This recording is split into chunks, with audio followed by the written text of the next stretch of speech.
Welcome to the Fantasy Guru Oh, man, I already got it all I'm back and I'm messing it up. What can I say?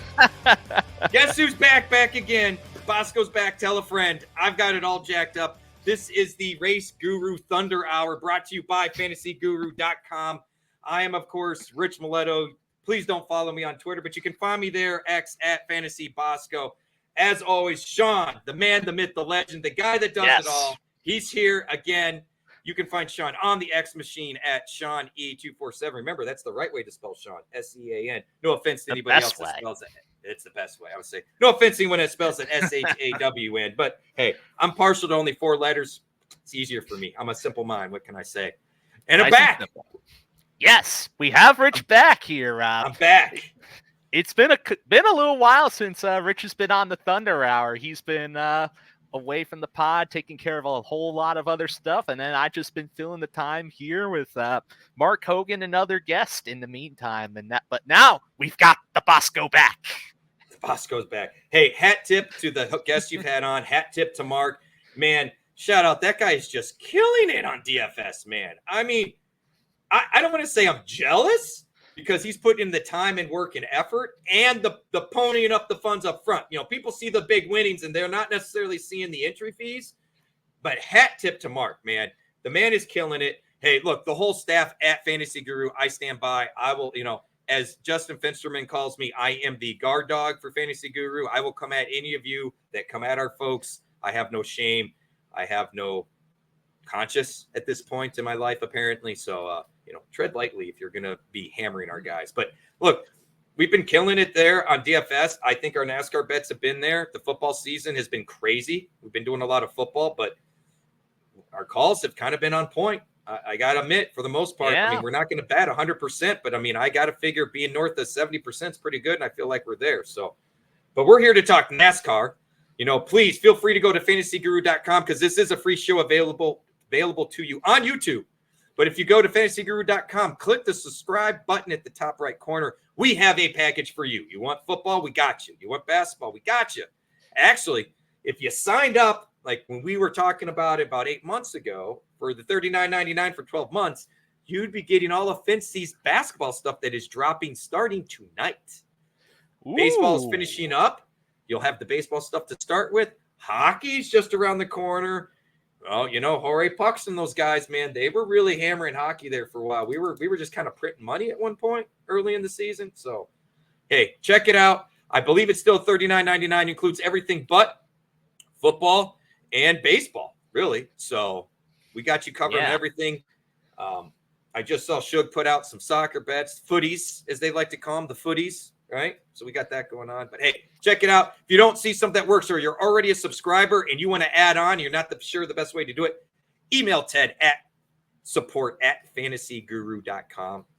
Tell him the Bosco and Sean sent you. You want to sign up for more and you're not sure what you want to sign up for, and tell him what kind of stuff you do and dabble in, DFS, betting, or otherwise.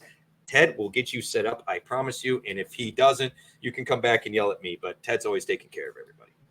All right, we got that out of the way, Sean. You have been holding down the fort. You killed the bets last week in Discord. So let's talk a little bit about Bristol, man. Yeah, it's Bristol, baby, is what I would say if I was more excited about I would say normally races. I'm normally Bristol baby, and I'm like Bristol. Trucks was good. I'm not going to lie. Trucks was kind of fun. Xfinity had its moments too, but, I believe you. I don't know, but I believe you. The whole, don't get me going on CW, Sean. We had that already, but folks don't know. If you really want to get my take on the CW and why I think it's an actual crock of crap, feel free to email me or hit me in Discord or X or whatever. But I'm following your lead on Xfinity. But trucks was decent. Let's get into it. Yeah, I don't really want to talk about the Cup race, but I suppose we have to. But you know what? Let's just talk about things that make us in a slightly better mood. Let's talk the truck race first. All right, fair enough. Our boy in the truck race, man. Lane Riggs. We have been talking up Lane Riggs all season long. He started off slow. We were on board and pushed the bet when he won earlier this year and separated his shoulder celebrating. Hey, that's a celebration. I had him written up. I mentioned him. I didn't push him, so I apologize for folks for that because I was already feeling it for him. I don't know why I wasn't like Lane Riggs. But frankly, after practice, if you weren't on Lane Riggs or in practice and qualifying, I don't know what to tell you because all signs were pointing this young man's got it going on at the short tracks. Oh yeah, he has it totally figured out there. Now the other track types, he still is working his way to figuring that out. At least he's got a good team behind him with Front Row Motorsports. You know, being you could say arguably they might be the top 4 team in trucks if not for the fact that Lane Riggs is still dealing with growing pains most of the year. Oh, I would agree with you. I think it's the top 4 trucks. I would also say their team isn't on par with Tricon, but I think they're on par with Spire as far as from a speed standpoint. And shout out to Roger Caruth, who had a nice finish, had a nice bounce back finish after, he's been kind of struggling in some of these short tracks, but Spire and Roger Caruth, they definitely performed well, so hat tip to him. But I would agree with you, Sean. I got to believe that Front Row, they're in the top tier of truck equipment. Yeah, it's just a matter of, well, they had a new driver. They've had some changes in their staff this season. So ultimately, they had to really get used to it. And by the time they got used to it, well, it's the playoffs now, and they missed their chance, unfortunately. But, to go back-to-back with Lane Riggs, though, the first two races in the Truck Series playoffs, both won by Lane Riggs. And this time, he stayed ahead of Corey Heim and Raja Caruth. That was quite something there. But, what's there to be saying? But these playoff drivers in the Truck Series, most of them had a pretty great day. 6 of the top 10 were playoff drivers there, Rich. And that's big for them, right? And another shout out to Lane Riggs. I saw that going into Bristol. He had 4 top 5s in the last 5 races. So he's figured out a little something even at some of the other tracks, Sean. So, and you're spot on with these playoff drivers. I mean, compare this to what we saw, say, in the Cup race or Xfinity. You can't say the same thing. I mean, 6 out of the top 10, 60%, Sean. And Lane Riggs won, which we knew going in he wasn't in the playoffs and all that. So, I mean, and like you said, back-to-back. So, really, 7 out of the top 10 drivers were really drivers that should have been our focal points to begin with, and a hat tip to all of them. I mean, Eckes in 4th, I think he was probably hoping for a little better. But, look, the top 3 guys as far as the playoffs, Heim, Caruth, and Eckes, they're in great shape. And really, Nick Sanchez, who struggled the last couple of times at Bristol, getting himself in trouble, coming in 5th after he battled back. Look, Sean, these are all names that we talked about all year that we were high on, right? Heim, Caruth, Eckes, and Nick Sanchez. These were all drivers we felt like the speed and the skill were there. Unfortunately, Eckes apparently is kind of trying to show himself, or is that Riley Herbst? I was going to say, does Eckes have his deal all signed up already for next year? Yes, we know where he's going for next year. Okay. He's actually going up to Xfinity with Colleg. That's right. And it's Herbst that doesn't know where he's going yet. Why do I always get those two confused all the time? They're not even the same sponsor. I don't know what it is, but for some reason I see Eckes' name and I think Monster sponsor, and I know Riley Herbst is Monster, so I don't know. So we'll just get rid of that. Tyler Ankrum, I tell you what, I had higher hopes this year for him. I hope he kind of starts to turn it on here, Sean. Well, he at least got snuck into the top 10 there, as well as Ty Majeski, another driver who we've talked up all year long too. And those two are also in the playoffs, so good days for those 2 drivers. Now, as for the other 4 playoff drivers, one of them you could argue maybe was close to the top 10. Maybe if they had a little more, they could have made it. And that was Taylor Gray in 12th. Then you had Grant Enfinger, who finished 17th, but he had contact with Connor Jones, and a late race pit call did not work out in his favor ultimately to get him track position back. And then there was Ben Rhodes, who just had a horrible setup on his truck. He finished 27th. And then Daniel Dye, he got involved in a crash with Caden Honeycutt there. Pronunciation is hard sometimes. Right. And that basically ruined his day. He finished 32nd. Yeah, a little bummer about Dye, but we're going to see more of him as he moves up to full-time Xfinity next year. I'm worried about Ben Rhodes. We just have not seen any of the speed that we're used to seeing from him in that team for the last 3 years. And honestly, that has me concerned about Thor Sport in general. I mean, Majeski, quite frankly, Sean, this is kind of Majeski's jam, a track like this. I'm not going to say 8th place is disappointing, but if I'm Ty Majeski, I'm probably not satisfied with that. Nah, he's not satisfied, but it's clear, though, he's the driver that's most carrying ThorSport right now. For sure. Even though credit where credit is due, Matt Crafton ended up getting a top 10 for the team as well this past week. He is crazy good at this track. Like, I actually wrote him up in the article and was like, you can get, I mean, because he's not costly or anything else, and he just finds a way to get in the top 10 and stuff like that. So I'm not shocked. It's a shame that whatever Crafton can do here at Bristol, he hasn't been able to do anywhere else, because he has great history almost all the tracks, but they've been struggling. He's struggled. Ben Rhodes has struggled. Connor Jones has shown speed at times, but overall that number 66 has struggled. ThorSport needs to make a change somewhere, Sean. I do believe that. Well, only time will tell if they'll be able to make the right changes that are needed. But, going back to the playoffs here, Rich, Corey Heim, Christian Eckes, and Nick Sanchez, they all locked into the next round as a result of their finishes within this particular race. So we already know 3 that are automatically moving on just because their points cushion is too big in order to lose.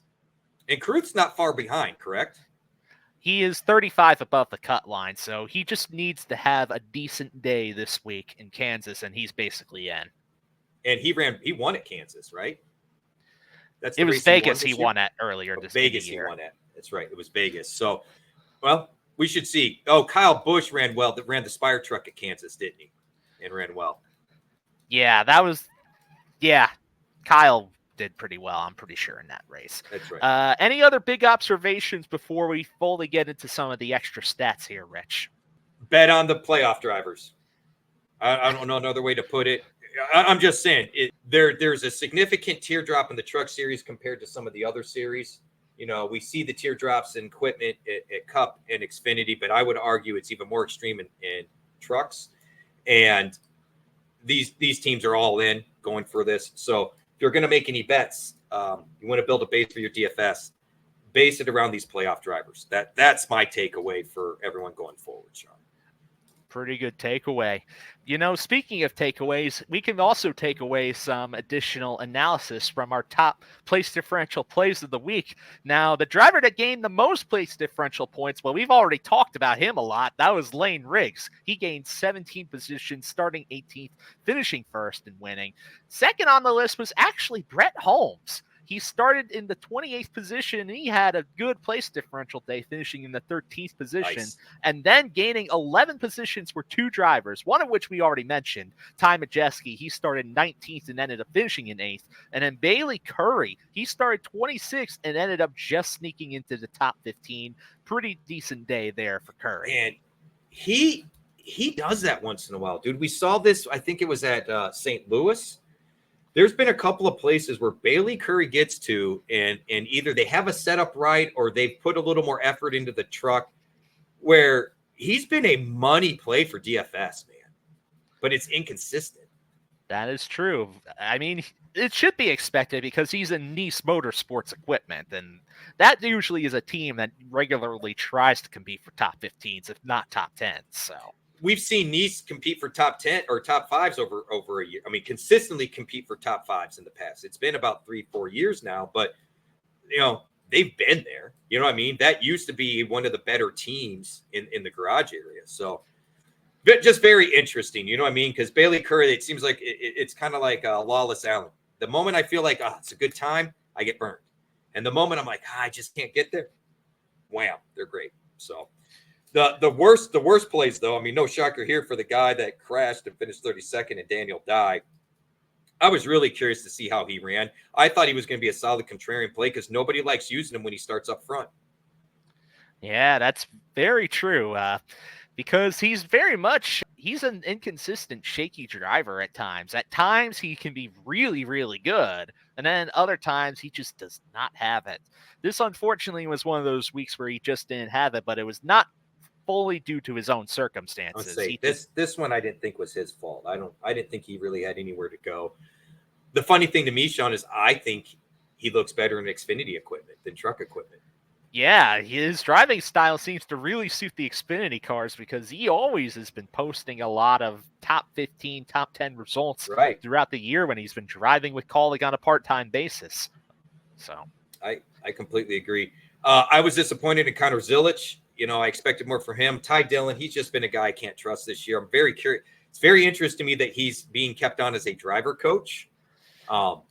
We're getting ahead of ourselves here, but, Yeah. both of those drivers lost 18 positions in this race. Zilich was on the pole. He finished 19th. Ty Dillon started 12th. He finished 30th. And then right below them on the list for worst place differential plays of the week, Tanner Gray started 10th, finished 23rd overall there, Rich. Another guy I had higher hopes for. He tends to run well at these short tracks. So that was a little weird to see. Roger Cruth won stage 1. That was nice to see from my perspective. Corey Heim won stage 2. Kind of shocking for as fast as Riggs was that he didn't win a stage, but he did dominate that third stage. Led the field in laps led with 80. Corey Heim was next with 65. Like I said, I was very disappointed what happened to Zilich. I mean, he did lead 41 laps. Just, I don't know if the car went away. Something happened there, Sean, and I missed it. I don't know what exactly happened. Roger Cruth led only 9 laps, but he ran up front most of the day. And Timmy Hill's always sneaky. He got you 5 laps. Yeah. You called out this driver already. Hat tip to Matt Crafton with the 6th place finish, leading Thor Sport. Even beating his teammate that's in the playoffs. Chase Purdy was a guy kind of inked a little bit. He's been hard to. There's another driver, Sean, that, man, the time as soon as I get ready to really be all in, he bites me, and then the moment I'm like, God, I don't know if I can trust him. He has another top 10 finish. Stuart Friesen. I don't know what you do with this guy, Sean. I don't know if they're just missing it this year or what, but they're typically better. Yeah, he's just been occasionally on, but also off quite a bit this season. So we already mentioned all the top 10 drivers there. I'm also going to just throw out Corey Day finishing 18th in his Truck Series debut. There was a lot of hype around this young driver too, making his Truck Series debut. So 18th. Connor Day. Who's the son of? Corey Day. Corey Day. Not I'm Connor sorry, Day. Corey Day. Yeah, it's Corey Day. You said Corey Day. Who's he the son of?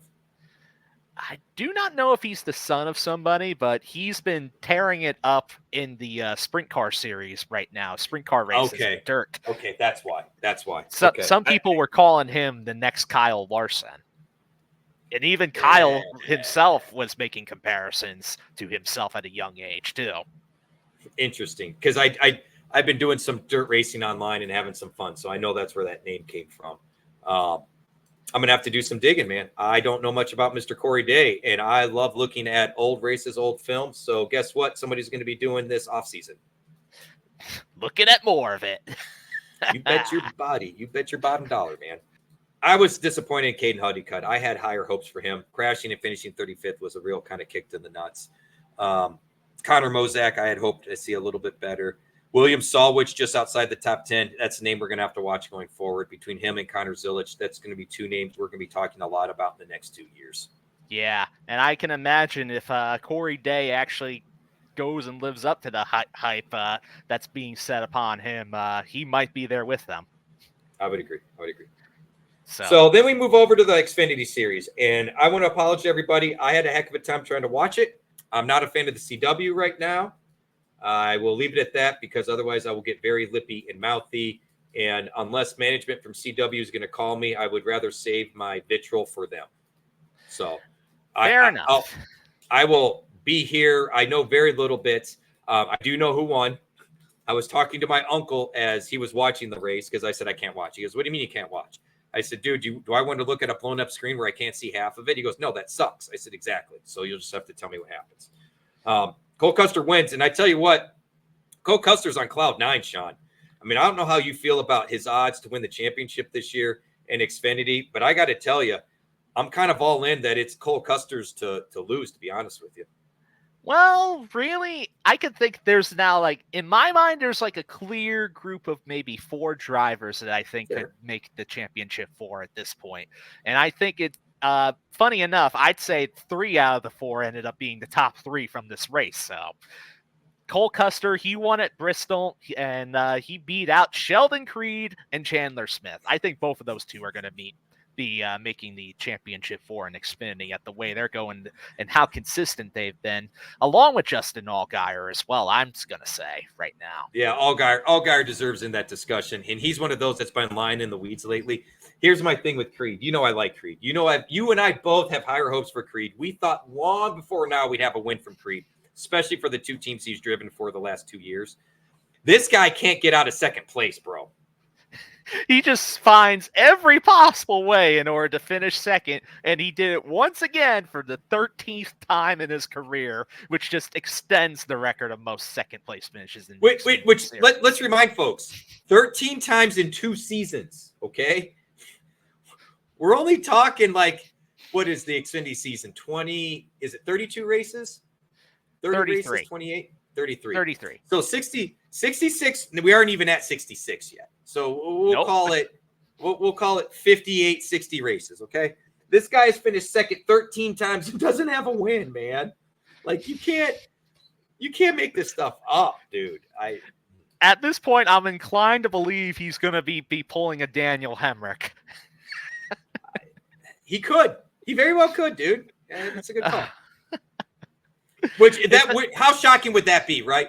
Like Heim or not Heim, Chandler Smith and Cole Custer get into each other at the last race, and Creed goes on, wins the race, or better yet, Creed dominates the race over those two guys, the last race of the year. It's his first win in the series, and it's for the championship. You know what I mean? Like that's what's going to happen, something like that. That's exactly what happened to Daniel Hemrick, and he tied the record when he basically finally won. Yeah. Anyway, we covered the top 5 other than 4th place, and I'll have to look to see who 4th place was. Oh, yeah, Joe Gibbs Racing, they occupy 3 of the top 5 spots there. We mentioned Sheldon Creed and Chandler Smith in 2nd and 3rd, but Ryan Truex ended up being in 5th. As for the last JGR driver, well, that was Joe Graf Jr. He finished 19th, far and away from those guys. But the other headline, though, that people were really talking about was Dale Earnhardt Jr. He made his one start for the year at Bristol. He ended up finishing 7th. He was not on fire unlike last year, so he made it all the way through to the end. Gotta say, he had a pretty solid drive over there, Rich, but do you think he's going to be back for the future now? What do you think? He basically said there's no deal, so don't plan on it. He also said he really wants to focus, since he's taken the time off and getting back in the booth, he wants to focus on doing that job well. He also admits that he has a hard time staying away, and so he didn't rule out that he wouldn't. He's still going to run his late model. I won't be shocked if we see him at the national level again. However, if I were Junior, I would consider the truck before, but see, they don't really have, JRM doesn't have a presence in the truck series. Because, his goal, everybody's happy with the 7th place finish, but his goal was to finish the race, okay? His goal was never be top 5, was never even be top 10. Being out of the car as long as he has, look, I know spring chicken, man. I know what it would be like for me to hop in one of those hot cars and try to go 300 laps, right? It's not easy. And I'm sure to do it one off here and there. I don't know that we should expect to see Junior behind the wheel again. Well, he did say that he didn't want to rule out 2026 at the very least, so maybe we will see him again. He did say that, but that's, a year and a half away, right? So we'll see. All right, so getting into the takeaways from this race, we know the playoff field is now finally set for the Xfinity Series. Cole Custer, he won the regular season title over Justin Allgaier, who was very, very close, but Allgaier basically not finishing well in that race, gave it to Custer when he won that race. So very close overall. We're going to have to keep an eye on the playoff drivers, of course. Just like what you said for trucks, I think it's going to matter for Xfinity because they're going to be sure to bring their best stuff as well. So something to keep in mind. And the teardrop in Xfinity isn't as extreme as trucks, but it's definitely much more so than Cup, right? So, I mean, we're looking at JGR, we're looking at Stewart-Haas, we're looking at JRM, and it's probably it, right? I mean, if we really want to put it all on the line. Yeah, I think really, and maybe you could throw RCR as well, just because it's fair enough series. Yeah, I forgot about RCR. You're right, with Austin Hill and Jesse Love, that we shouldn't necessarily, throw them out the window, so to speak.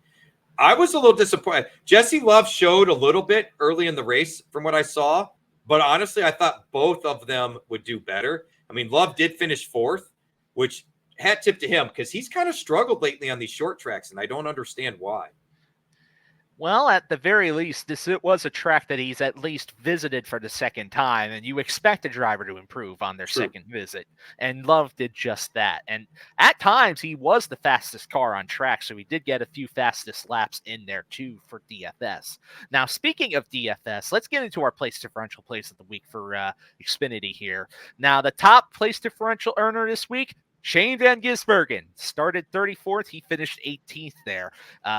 With 13 positions up, we have Kyle Sieg starting 36th, finishing 23rd. Now, he was a cheap driver, and you really could take advantage of that right there. Now, as for gaining 12 positions for third on the list, that was two drivers. Sheldon Creed, as mentioned, he started 14th, finished second, and then Brennan Poole, he started 29th and finished 17th. Another driver that's within that value tier that really paid off for fantasy players this week. Yeah, he did. And really, what's funny about Kyle Sieg, remember that lineup I told you that paid, Sean? Kyle Sieg was my punt driver, and he started 37th that race. And this is exactly what I was hoping to get out of him was that 23rd. Oh, there you go. So I was a week early, apparently. I still cashed, so I'm not bitching. But, yeah, that was very interesting. Bristol, if you look at this, Sean, there was a lot of drivers that moved up 10, 12, 15 positions, especially some of the top finishers. You pointed out Lane Riggs in the trucks. We got Sheldon Creed here. And honestly, Shane Van Gisbergen, I was all about him for Xfinity. I don't really know that I want to use him that much in Cup until next year, but he continues to be the place differential king in Xfinity. He really is. He really is. It's crazy how much place differential he's gained in just this year alone. In all fairness, we should probably understand or see this coming, Sean, because as a inexperienced, not race car driver, but inexperienced Xfinity driver, I have to believe that for practice and setup, they're more concerned about race trim. And we've heard this from other drivers in the past. Oh, we weren't very good at qualifying in the past, so this year we focused a little bit more on our qualifying package. Well, I got to believe with Shane, they're focusing a little more on the race package, and qualifying is probably secondary. So in all fairness, Sean, we should probably be looking at SVG the rest of the year as being kind of that type of play. We've got our free square in Xfinity. Just plug it in. SVG.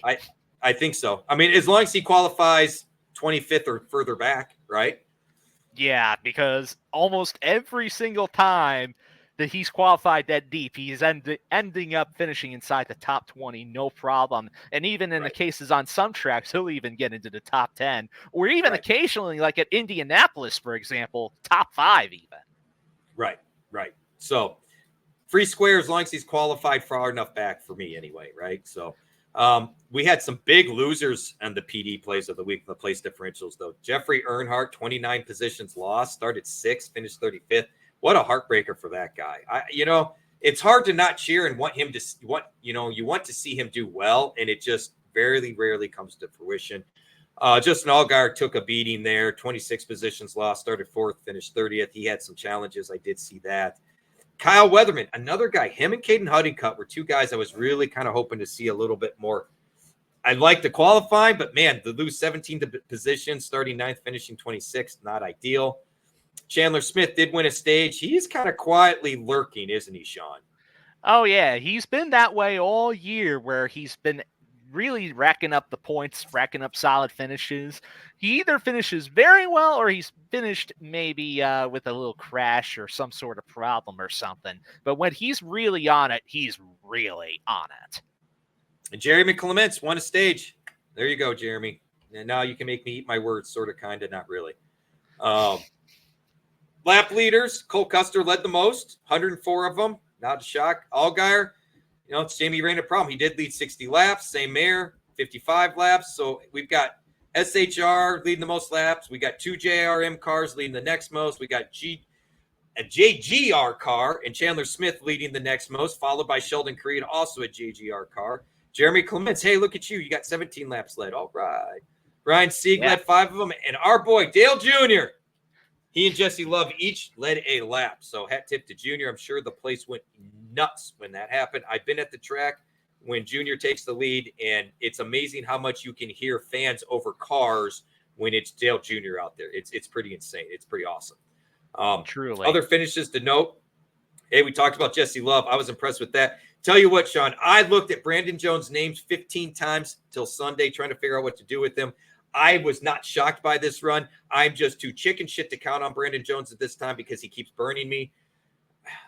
We'll see what happens when he goes to JGR next year. I really don't get what's going on there. Whatever.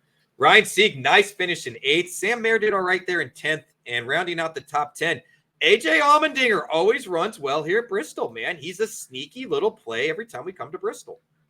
Yeah. Sam Mayer was in 9th, AJ Allmendinger in 10th. Not too bad for the Dinger overall. No. Not too bad. No. Alfredo had a nice finish in 11th, and Jeremy Clements in 12th, so hat tips to them. Riley Herbst, I'm sure he was hoping for better, especially since he doesn't have solidified plans for next year. That was the driver I was getting twisted with. Austin Hill did finish a little better than I thought at 14th. And Sammy Smith, what are we doing with Sammy Smith, Sean? Well, Sammy, he did just enough in order to advance in the playoffs, and that was just his main job there overall. So, fair enough. It just, man, for as much hype as we had with him last year and excitement, I have not seen it this year, dude. I don't know if the dude's partying too much or what, but something's not right. Parker Kligerman, yep, on his, final hurrah for a full-time driver, finishing 16th. I wonder if we see him back at Bristol. Jeb Burton, kind of a disappointing finish in 25th, huh? Yeah. Jeb Burton, he really, you can think about all of Jordan Anderson Racing. They did not have a good weekend there. Jeb was the best finisher of the 3 cars they entered in 25th. And then the other 2 cars ended up wrecking. Parker Retzloff in 37th and Austin Green in 38th. So not a good weekend for that team. Ryan Ellis is not a guy I consider Bristol a short track driver. So a nice little 24th place run there. I don't know where he started, but I'm guessing he started around 30th. So he was probably just a few positions back. Yeah. Josh Williams, we all want him to do better, and it's just not there. Josh Balicki, 20th place finish is pretty solid for him. Blaine Perkins, 22nd, another pretty solid finish for those guys. Nothing overly exciting. All right, Sean, Cup Series. Do we have to talk about this race? Do we have to? Well, I guess we really probably should. But you know what? For the sake of time and for the sake of our keeping our minds sane, we'll just blow through this part quickly here. So Kyle Larson, he dominated pretty much the entire race from early on to the end. He led 462 laps, a very, very dominant performance. No driver has led as many laps in a victory at Bristol since Cale Yarborough led 495 in 1977. Now, 4 drivers were eliminated from this race. Ty Gibbs, who finished 15th. Martin Truex Jr., man, that one hurt. That one hurt because he was top 5 all day until that pit stop, man. That pit road penalty, he went from second all the way to back in the pack, and he just couldn't make up ground. That was the same case with Ty Gibbs, where he was clearly faster than some of the drivers in front of him. But just because, well, the way these cars handle Bristol and the track conditions, he could not make up any ground. Brad Keselowski finished 26th, and then Harrison Burton, after some power steering issues, he was 35th. All 4 of those drivers are eliminated from the playoffs there, Rich. Yep. Burton, not shocked. We kind of expected that. I am shocked by Brad's poor performance because he normally runs well here too. Both him and Truex, I thought, especially with what I thought the tire wear would be. Truex has been notoriously bad there, but he was in the top 5 all day, was second. I was like, man, we may actually get a good Bristol Martin Truex finish, and then he stepped on his wiener. So, and well, he finished second there earlier in the year, but I guess he couldn't replicate that. Well, neither could NASCAR. They tried to. Shocker, Sean. They are stumped and confused why the tires didn't wear this time. Yeah, absolutely confused. Baffled. But yeah. Although they decided to put PGA 1 back on the track, even though they found out during the summer that resin is what tore up the track. But they all collectively agreed we needed PGA 1 traction compound on the interior there at the bottom of lane 1. Yeah, I don't think they did. So. That could be a whole big conversation where we could take about half an hour just examining that decision alone, even some of the other decisions made with the tires. But for the sake of making sure we get to everything today, we'll not going to trouble ourselves through with that conversation. We'll skip it. So let's get into the top place differential plays of the week there. Now, the first name, did you expect the first name on this list there, Rich, to be the highest place differential earner of the week there? Zane Smith. No. I mean, we did mention him. I mean, and you were really on him in Discord, right? You felt like he was a good play. I don't think you were expecting a 16th place finish, but good call out by you. The funny thing is, Zane Smith kind of made his name in the truck series at the bigger tracks, not the short tracks. So that's what kind of threw me for a loop this week. You know what I mean? Yeah, but I was just going based on the fact that you think back towards the time when he finished second in that crazy race where there was so many overtimes and Joey Logano won, and then Zane Smith finished as the runner-up. Ever since that finish, Zane has taken a turn, and there's only been about maybe 4 races since that particular race where he's failed to finish. He's been top 20 every single time or better, other than 4 races, which is really insane when you think about that. He's finally figured the cars out. That's a pretty good call out, which, look, he needed some experience. So I may have to adjust my place for this week. Zane Smith just climbed to the top of the punt options. Oh, yeah. He's going to become one of my more go-to options, regardless of track. Just because if he qualifies that deep, he just is challenging for top 20s on a regular basis now, and that's really something we have to take note of. Fair enough. Ryan Blaney moved up 16 positions, 22nd. I think everybody was shocked by that qualifying run, finishing 6th. Austin Cindric moved up 14 positions, started 27th, finished 13th. I think others were probably a little surprised by that run as well because he is in the playoffs. So that is a big finish for him for the playoff standings. Yeah, for sure. And not to mention, that was a new career best finish for him at Bristol, I think. So I believe it. He's never really ran well there. Worst place differential plays of the week, Corey LaJoie, who absolutely crashed it early on. I did see that. He started 9th, finished 36th, lost 27 positions. We talked about Mark Truex, who got the pit road penalty with was it the last pit stop or second? It was the last pit stop, wasn't it? I want to say it was probably the last or second to last. It was definitely last or second to last. I know it was in the final stage. It was like 150 laps to go, so I don't know if it was the actual last stop or not, but it was one of the last 2 stops. Got a speeding penalty, never recovered. Started 4th, finished 24th. William Byron, this is the one that kind of shocked me because I was thinking he might do decent this weekend. Started 3rd, finished 17th. I don't know what's going on with those guys. I expected a little more out of Willie B there. We'll see if they can get back on track this week. Stage winner, shocker here, Sean. Kyle Larson, race winner. Look, I'm a Larson fan, but dude, it was bad. Lap leaders, shocker, 462 laps for Kyle Larson.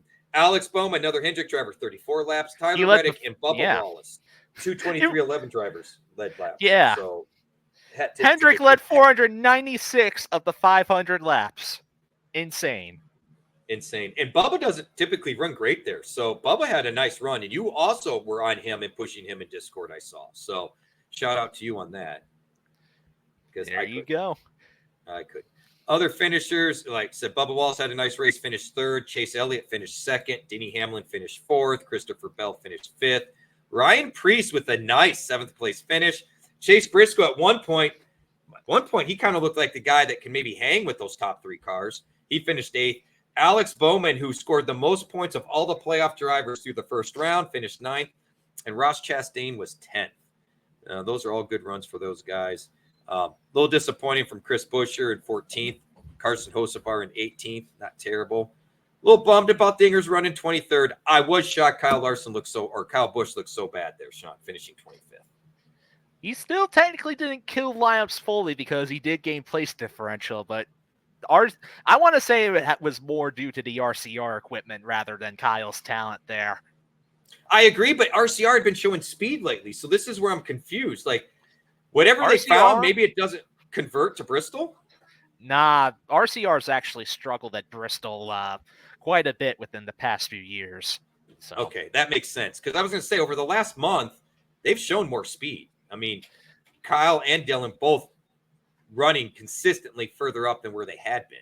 So, and Kyle's done so good at Bristol. I thought they'd figure something out. I was clearly wrong. Joey Logano did not have a good run in 28th, and Daniel Suarez didn't have a good run in 31st. So we'll move on from that. But let's talk about some fun stuff, Sean, because that race was terrible for me. This news, I've never seen this. I shouldn't say never. We don't see trades in NASCAR happen very often. No.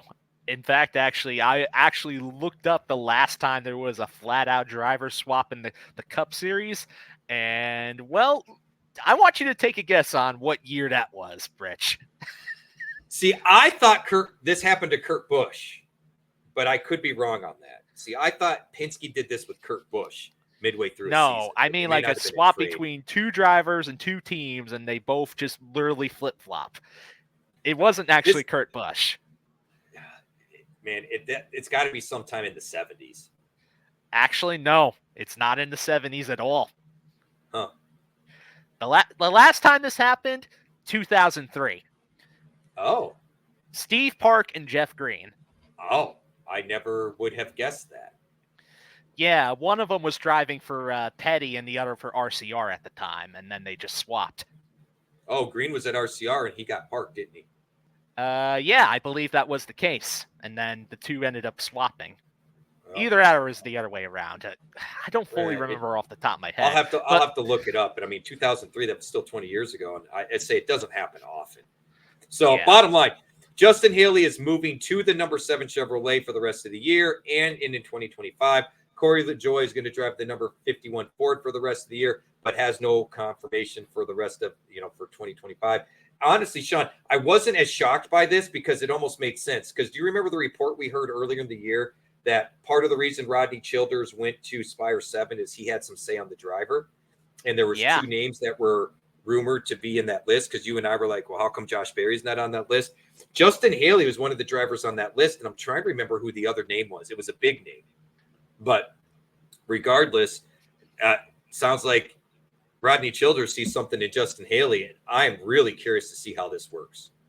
Oh, yeah. It's going to be very interesting to see how it goes, especially with the fact that these two teams, I believe they're not swapping crew chiefs or spotters as it is. It's just the teams as is right now. So Justin Haley's going to get a feel for Spire for the end of the season. And then Corey LaJoie, basically, he's trying out in order to prove that he can still be capable of handling a ride in the Cup Series right there, too, because Corey LaJoie's ride is not secure for next year.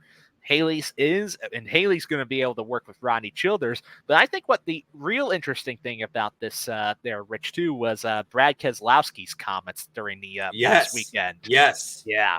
They tried to get Haley, and Hendrick got involved. So there was, and see, I didn't realize Haley was signed by Hendrick. I read a report about, 3 weeks ago. Hendrick had 5 drivers under contract, which is where all the rumors were floating around regarding Alex Bowman. Okay. I couldn't figure out who the 5th was. I had to go looking. Well, it was Justin Haley via Spire. We know Hendrick has that partnership with Spire in the truck series. We've seen that. There's clearly some sort of Chevy relationship with those two teams.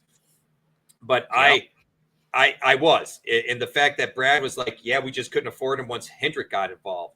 So then I'm like, well, shoot, why was Hendrick involved if this driver's going to Spire? You know what I mean? Like, how does that work?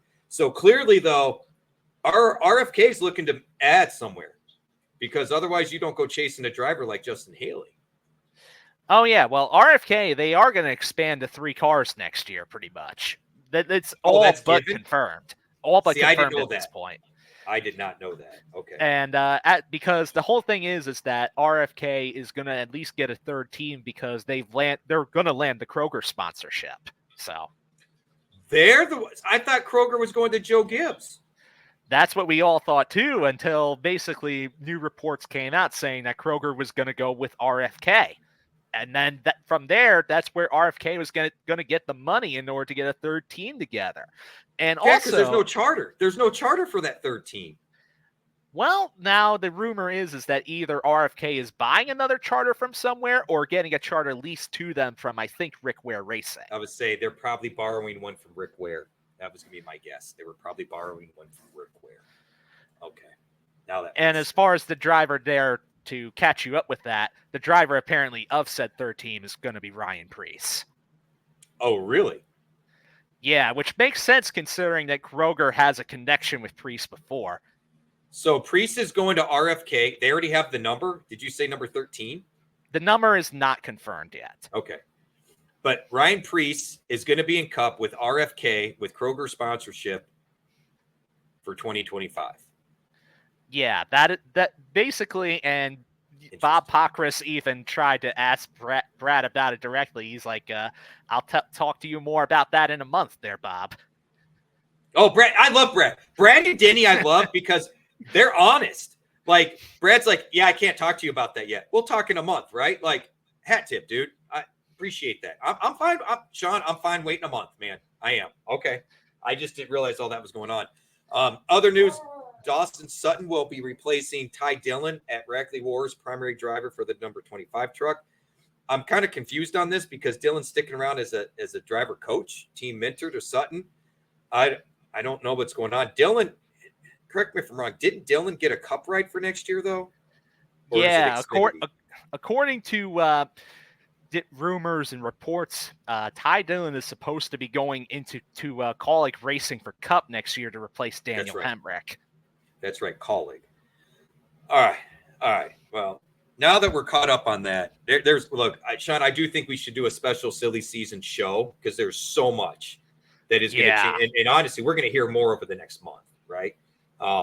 There's so much going on right now. And this doesn't even touch on the whole part of, oh, by the way, we still don't have a charter agreement.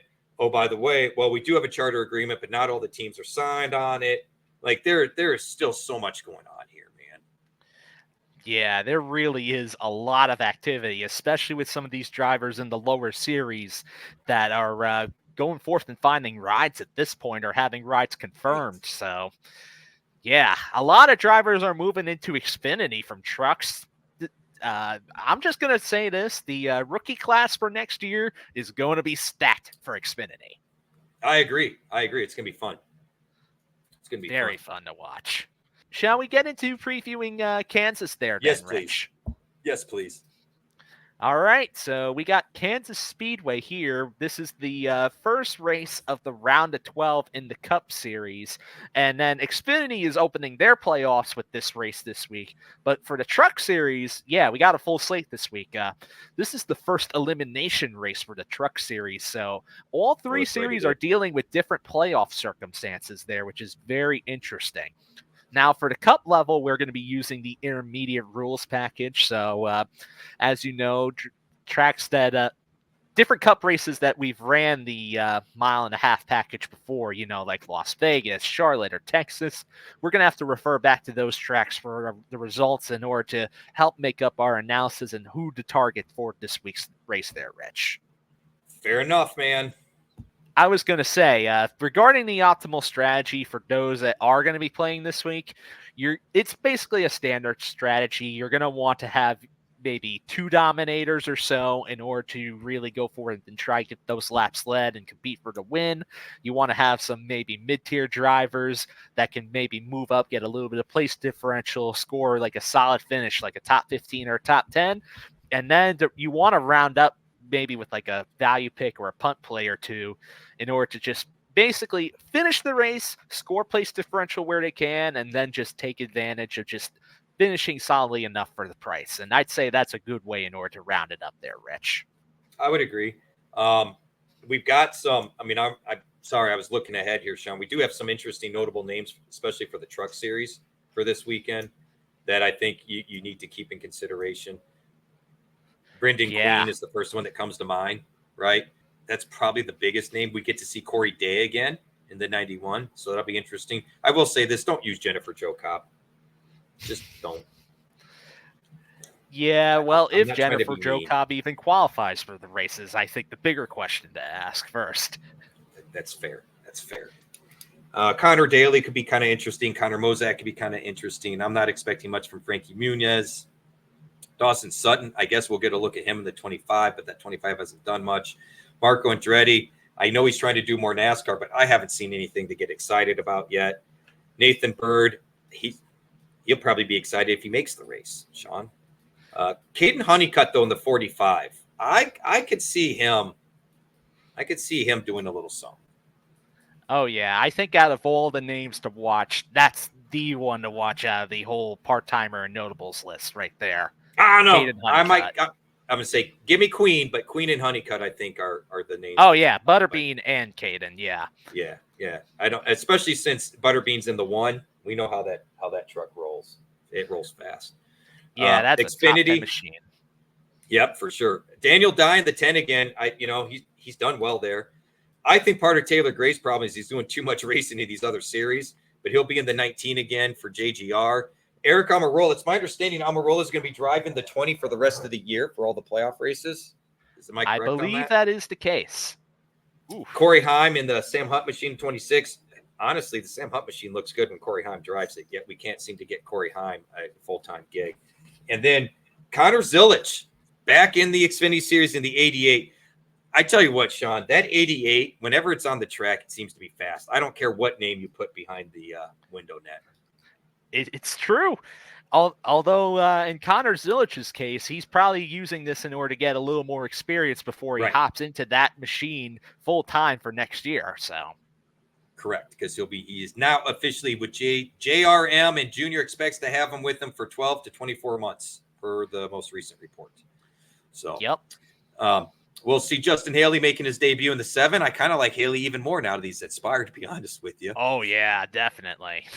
Kaz Grala's sneaky, man. I use him for a punt option. Sometimes it burns me, but I tell you what, that guy has a tendency to just get what the car can get him. If he qualifies 35th, I'll take him and hope he gets 25th. Ty Dillon's back in the Cup race. I don't know what's going on with the Dillon boys, to be honest with you there, Sean. JJ Yaley. Go ahead. What are you going to say about Dillon? Oh, I was going to say that Ty Dillon, though, I always say this whenever Ty Dillon is in the race. If he qualifies pretty deep into the field, he can be worth a look as a punt play because he's just one of those drivers that you just plug in and he gets you a few positions of place differential. It may not always be too many, but he won't kill your lineup, and for the price, could be somebody to consider just to be different. That's fair. I'm not excited about JJ Yaley. JJ Yaley, no disrespect. I enjoy watching you on dirt, buddy. Corey LaJoie, well, put your money where your mouth is, dude. You've done run your mouth. You got a show on Sirius, which I like. I'm not going to lie. I've always kind of enjoyed your commentary, but I got to tell you, lately you kind of seem like a little bit of a whiner and haven't really earned anything. So why don't we see how well you run in that same car that Justin Haley has actually run fast in at times? And look, Sean, if you want to go gamble on Jimmy Johnson, feel free. But as far as I'm concerned, he is washed up, no longer relevant. I wish he would do what Justin Marks does at Trackhouse, and let's put some young talent in that car. Well, come on, Jimmy. It's a Toyota. Why don't you put Corey Heim in that ride? Let's see what Corey Heim got. I mean, Denny did that for one race at least too. So credit where credit is due. But yeah, it would be cool to see Corey Heim in more races overall there.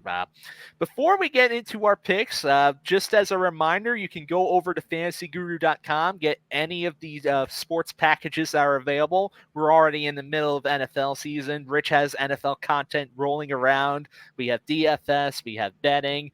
We have all the different sorts of sports packages available. We got NBA coming up here. And I believe I've heard about this deal from one man's opinion, where if you get one of the DFS packages, you can also get the betting package for free. So you may want to inquire about that as well by also emailing support@fantasyguru.com to give you the best possible deal.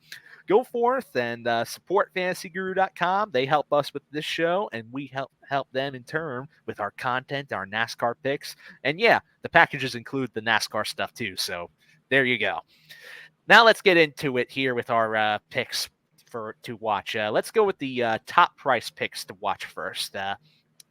Now, we usually play the game of how much we overlap. We overlap about 2 out of 3 here, so let's just get into those 2 drivers there. We got 2 Hendrick drivers within our 3 choices there. We're both on Kyle Larson and William Byron this week. So Larson's been.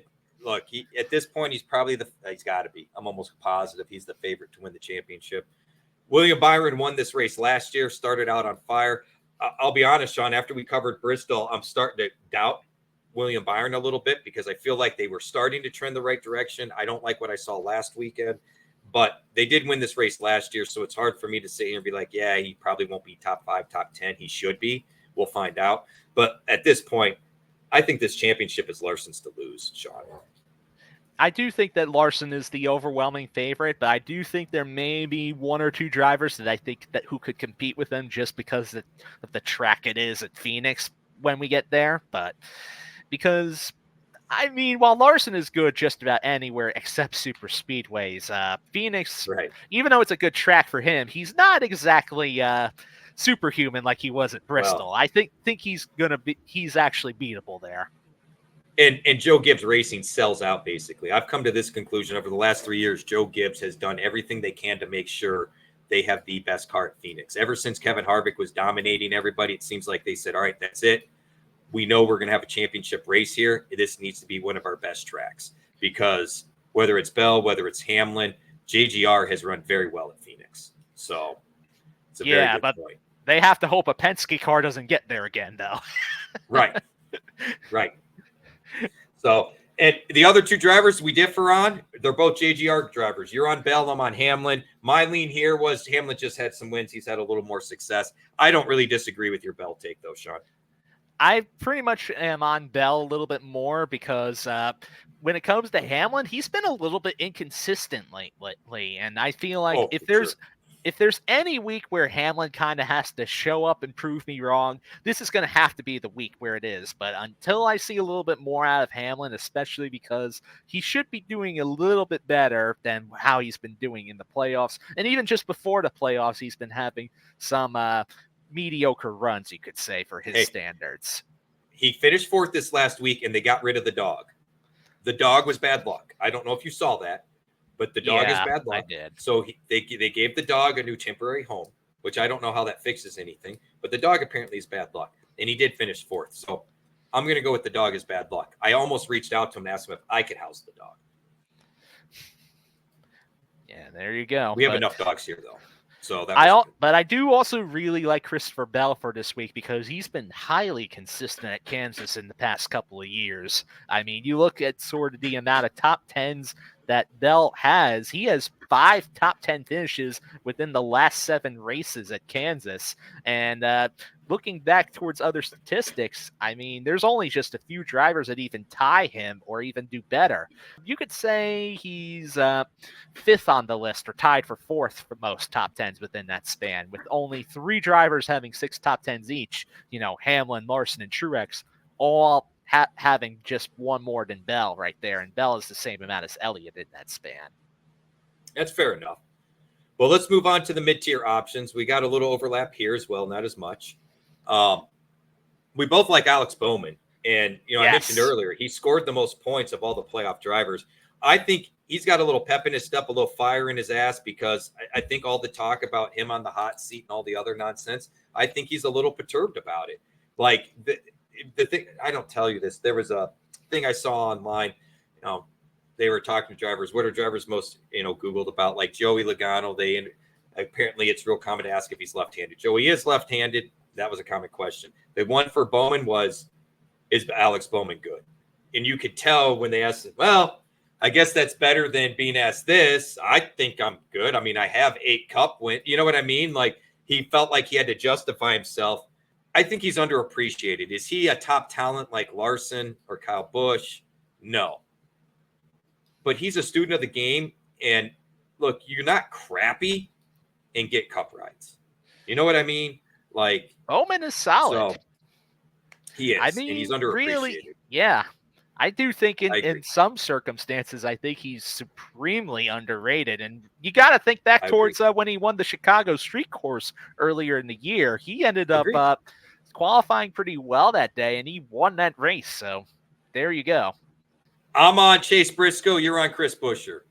I could be out to lunch on Briscoe. I just feel like, again, I feel like they've got some momentum, man. I don't know if they're trying to close out the year and it's the only playoff car they have, and he's happy and excited to be going to Joe Gibbs, but they seem to be running better than I expected.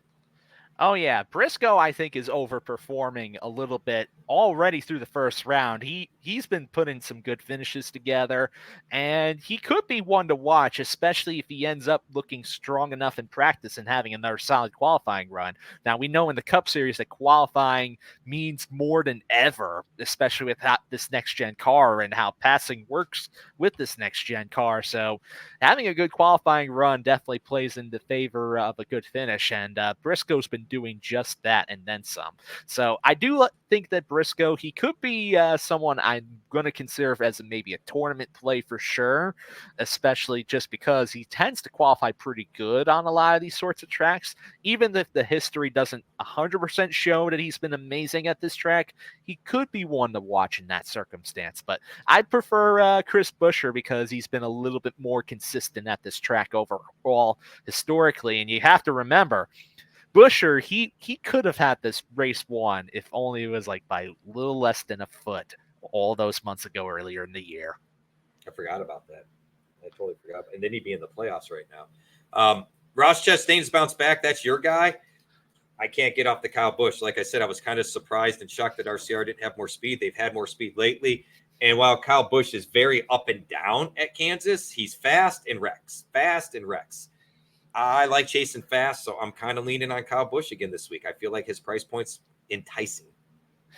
I'm not against Kyle Busch or anything. I think you can definitely use him this week. I do think the price point on DraftKings is a little smidge higher than I would like personally.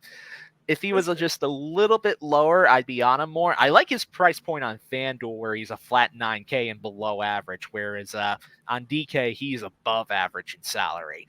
And that's where I lean towards with Ross Chastain overall, and especially because Chastain, he's had some pretty solid results within the past few years in the next-gen car at this track too, and even including some top 10 results. And he tends, in order to score place differential more often than not at Kansas. So, and we know Ross, he doesn't care about playoff circumstances. He just wants to win races. So there you go. Right. That's all that matters for him. We're both on Justin Haley for the sleepers bargains. Shocker, Sean. Didn't see that coming. You also like Gilliland and Priest. Tell me a little bit about Priest. I'm with you on Gilliland. I just think his value's there. Oh, yeah. I actually like Todd Gilliland and Ryan Preece about equally, and they're priced very similarly. I think I like Gilliland a little bit more on DK this week because the edge there goes towards his salary just being slightly better than Preece, but I like Preece a little bit better for FanDuel, actually, just because these are both drivers that historically, within their respective rides, they tend to gain place differential a lot at this track in the past. Every single race that Ryan Preece has raced with SHR equipment at Kansas scored positive place differential every single time, and that was through 3 different races. And even if you want to go back further, the last race he did with JTG Daugherty Racing, he also scored positive place differential there too. So the last 4 appearances, positive place differential every time. And then Todd Gilliland, I think he's only had maybe 1 start where he failed to score positive place differential. So I gotta say, I like the Todd father as well this week. But also, I did want to mention this about Priest there too. He has some positive momentum going on as well because you know what, that 7th place finish at Bristol we mentioned earlier on in the show, that was the very first time that the number 41 car scored back-to-back top 10 since I think about Kurt Busch drove that car. Wow, think about it. I did not realize that. That's just a long time, man. I think it was Kurt Busch that got that, or it was either that or Cole Custer right after he got his win in the Cup Series, and then that was it. Wow. Well, and I want to change my third guy.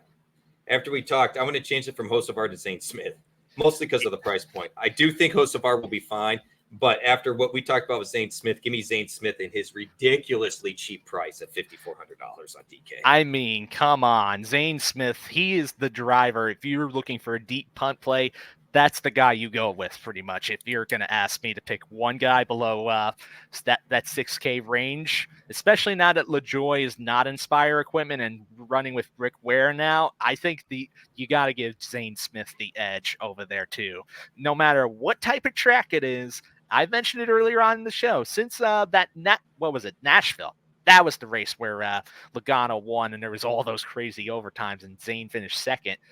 He's only finished outside of the top 20 maybe 4 or 5 times, and that is insane amounts of consistency right there for a driver with that price point. I mean, he should be priced up maybe 1K more than he already is. Yeah, I figured he'd be 6,200. I couldn't believe it was 5,400, man. It just doesn't make sense. Yeah, I think the price point is way too generous on him. And I do want to also mention this too. I think FanDuel got the memo about Haley's ride change because they priced him up a bit more this week. But DraftKings did not get the memo and priced him around the same as recent weeks. So take advantage of Justin Haley on DraftKings this week. Yep, I would agree. Well, let's get into our core four here. Yes, let's get our core four betting. Our core four betting. I apologize. I can't do Larson at that price, man. It's too low for me. I get it. I couldn't do it. I'd rather gamble on Bell like you've got there. Bowman's odds are way off. 3,500. Yeah. I mean, I'm more on the top 5, top 10 side of things. Plus 450 for a top 5, plus 150 for a top 10. I almost feel like he's a lock for a top 10. 3,500 seems way off. So I like that as a long shot. I noticed you're not on Byron. You're worried about Byron, aren't you?